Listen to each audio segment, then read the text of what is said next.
if you have a goal, an ambition? And this goal, this ambition, what if you had held it for most of your life? And this goal, this ambition that you've held for most of your life, what if you had shared it with very few people? Even to the point that it could be considered a secret.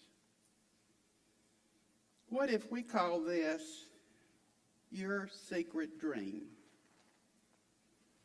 And this secret dream, although you know in your heart you have the ability to accomplish it, there's still enough self-doubt that you don't pursue this when you're younger. And this secret dream that you didn't pursue when you were younger, what if you had been told years ago and believed that there was a cutoff age after which that secret dream would be closed to you? And while you had convinced yourself that you were okay without the secret dream, once that cutoff age came and went, you realized you weren't, that you regretted your decision. So this goal, this ambition that you've had for most of your life, that you've shared with very few people, that's become your secret dream, that you believed had a cutoff date, and that cutoff date had come and gone, and you believed that secret dream was lost forever. What if a meeting with a total stranger by chance made you realize that you had been wrong? That secret dream was still open to you at that time? And what if you then step out and pursue that secret dream and realize success beyond your wildest imagination? And what if now you get to live every day having accomplished that secret dream, and you are so very thankful for it? Now that, my friends, is a story I'd like to share with you. I'd like to share the story of my secret dream that almost didn't happen. From as long as I can remember, I wanted to be a doctor. The exact picture of that changed as I grew up, but the desire never faded. I had been told years ago and believed that if you didn't start medical school at the age of 35, that opportunity was lost. I went to college. I didn't major in pre-med. My BS degree was in medical technology, and I worked at a hospital lab for 23 years. I enjoyed success in the field. I enjoyed the work, but I never felt fulfilled or challenged. And I came to regret my decision. Then one day, a new employee came into work, the evening shift. I caught a glimpse of a book he had with him. It was an MCAT study guide. MCAT stands for Medical College Admission Test. I casually asked him his plans. He told me he was studying for the admission test and hoped to apply for medical school. I shared with him that that's something I had really wanted to do, but now I was too old. Well, he looked at me like I had three heads. He said, "You're not too old." And of course I argued with him. He said his girlfriend was a third-year medical student. He knew most of the people in her class. There were several balding heads in that class. And he also knew someone over 40 currently in medical school. Well, that got my attention. I had to think about that for several days. I came home a A couple of nights later, shared with my husband, I think I'd like to go to medical school. He looked at me over the newspaper and said, sounds good to me, go for it.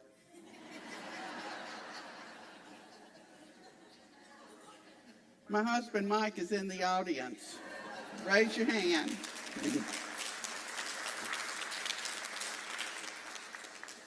Little did you know what you were signing on for. Little did I realize what I was asking. But you did what you had to make my secret dream come true. Thanks, babe.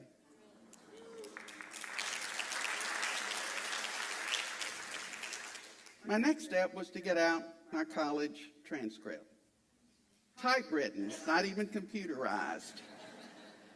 I made an appointment with the registrar at the University of Mississippi Medical Center. Went there, walked in, handed her my transcript, told her my age, said I'd like to go to medical school. She didn't bat an eye. She made some calculations, came back and said, you have all the prerequisites and your GPA is competitive. I told her again how old I was. And she assured me if I did not get into medical school, it would not be because of my age. And then I asked her if she could get me in that day to talk with someone in the medical school to give me some direction. And that afternoon, I met face-to-face with the dean of admissions. I handed her my transcript, told her my age, told her I wanted to go to medical school, and I often wonder what she thought about my eager face that day. She suggested that I take a course in biochemistry. She said you hadn't been in college in a long time, about 20 years. It's one of the first classes you encounter in medical school. It's not a requirement, but she said take biochemistry, see if you really enjoy studying again. Well, I stopped by Mississippi College on the way home. I knew it was a private school that was well thought of and did place people in medical schools all over the United States. I picked up an application for admission, information on the biochemistry course, went by the bookstore, picked up my copy of the admission test, and I headed home. And I was very excited. My next step was to share my secret goal with my children, 2 boys, ages 9 and 12. I went into great detail about what my medical school, by going to medical school, would mean, both good and bad. The 12-year-old said, sounds good, go for it. The 9-year-old said, I don't want you to do it. Well, at this point, my goal was to go on this journey toward my secret dream until I either hit a hard stop or a brick wall. And that would be something that I was not able to overcome or something I chose not to overcome.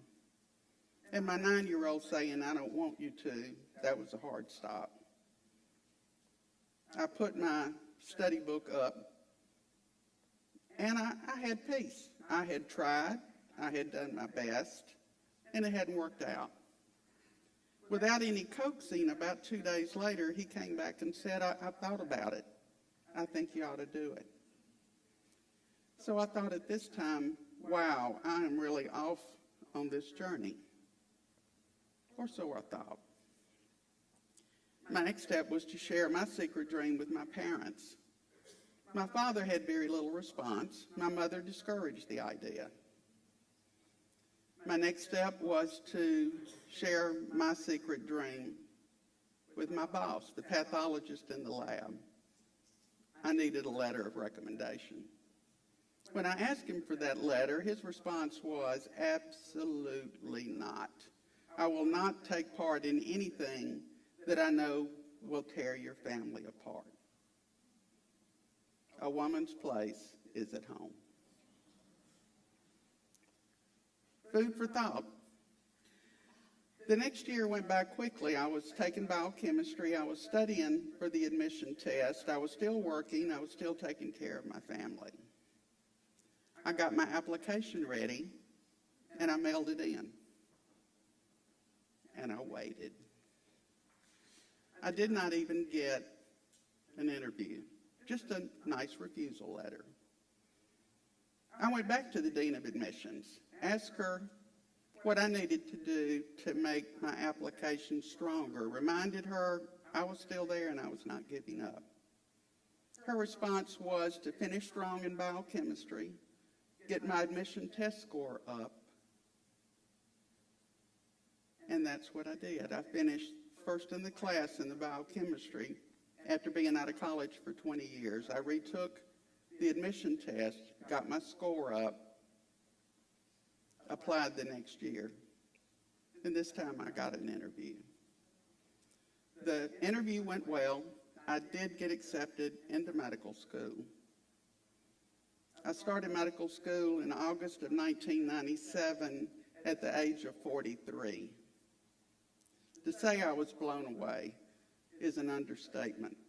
Once I got to class, realized how smart my classmates were, how fast studies progressed, how much older I was than everybody else.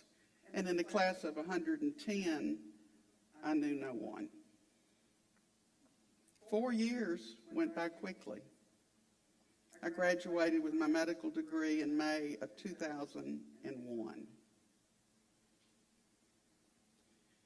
Because I was willing to step out and pursue a secret dream, I now get to practice medicine every day and live in the realization of my secret dream. And I am so very thankful for it.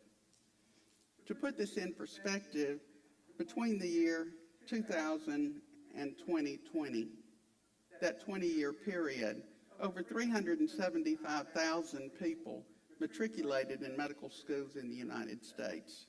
Of that number, 1,143 were over 40. That's 0.3%. I was one of those 1,143.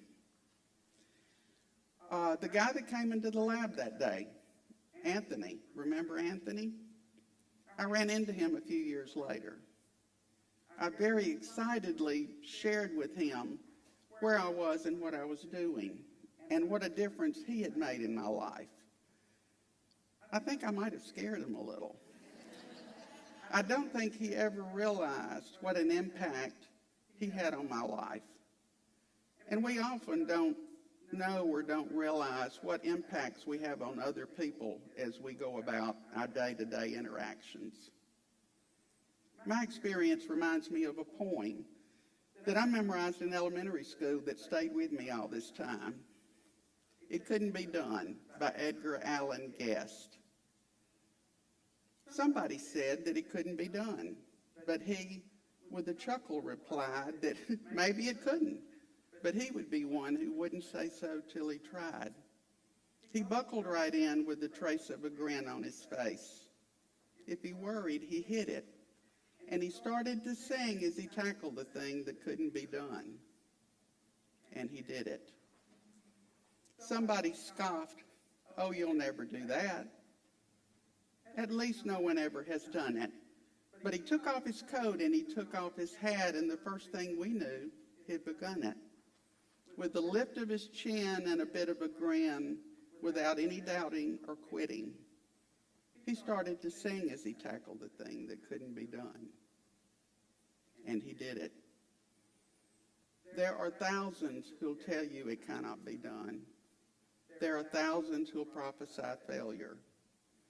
There are thousands who point out to you, one by one, the dangers that wait to assail you.